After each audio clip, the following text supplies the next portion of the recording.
আমাদের নবীজি বলবে যদি সবার সামনে আমার উম্মতের হিসাব কিতাব নেন তাহলে তো আমি তো লজ্জিত হয়ে যাব, কেননা আমার উম্মত তো দুনিয়াতে গুনাহ করছে, আমি তো লজ্জায় পড়ে যাব।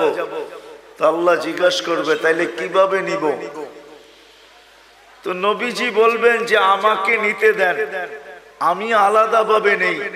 তো আল্লাহ প্রশ্ন করবে আপনাকে যদি নিতে দেই তো আপনিও তো আপনার উম্মতের গুনাহগুলা দেখবেন, তখনও তো আপনার চেহারাটা লজ্জায় ছোট হয়ে যাবে যে তোমরা আমার উম্মত হয়ে এই গুনাহ করলা, তো করলা কি করে, ঠিক না?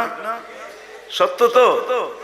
তো আল্লাহ জবাব দিবে বন্ধু ওয়াদা আপনার চেহারা আমি লজ্জিত করব না, বিদায় আপনার উম্মতের হিসাব কিতাব নিব আমি বটে, কারো সামনে না, আপনার সামনেও না, আমি